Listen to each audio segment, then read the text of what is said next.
உங்களுக்கும் உங்கள் பார்ட்னருக்கும் சின்னதாக ஒரு சண்டை நடக்குதுங்க. உடனே உங்கள் பார்ட்னர் வந்து அந்த இடத்த விட்டு மூவ் ஆன் பண்ணுறாங்க அப்படின்னா, இந்த சின்ன சண்டை பெரிய சண்டை ஆயிடக்கூடாது. இந்த மோசமான சூழ்நிலை இன்னும் பெரிய மோசமான சூழ்நிலையை உருவாக்கிடக்கூடாது அப்படிங்கிற நல்ல எண்ணத்தில் அவங்க மூவ் ஆன் பண்ணிட்டு போகிறாங்க அப்படின்னா, அதுக்கு பேர் கான்ஃப்ளிக்ட் அவாய்டன்ஸ்.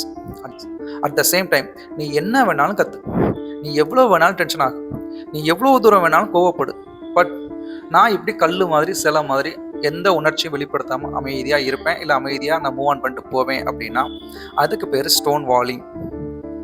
கான்ஃப்ளிக்ட் அவாய்டன்ஸில் உங்கள் பார்ட்னர் மூவ் ஆன் பண்ணிட்டு போனாலும் உங்களுடைய கோபம் குறைஞ்சதுக்கப்புறம், உங்களுடைய டென்ஷன் குறைஞ்சதுக்கப்புறம் வந்து சமாதானமாக உங்ககிட்ட பேசுறதுக்கு ட்ரை பண்ணுவாங்க, இல்லை அவங்க தரப்பு நியாயத்தை எடுத்து சொல்லுவாங்க.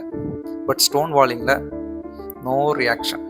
அந்த மௌனம் உங்களை மேலும் மேலும் மேலும் டென்ஷன் ஆகும், மேலும் மேலும் கோபத்தை அதிகரிக்கும், உங்களுடைய ஆன்சைட்டி லெவல் இன்க்ரீஸ் ஆகிக்கிட்டே இருக்கும்.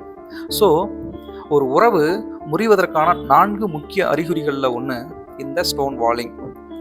உங்களுடைய லைஃப் பார்ட்னர் கான்ஃப்ளிக்ட் அவாய்டன்ஸில் இருக்கிறாங்களா இல்லை ஸ்டோன் வாலிங்கில் இருக்கிறாங்களா அப்படிங்கிறத கமெண்ட்ஸில் சொல்லுங்கள்.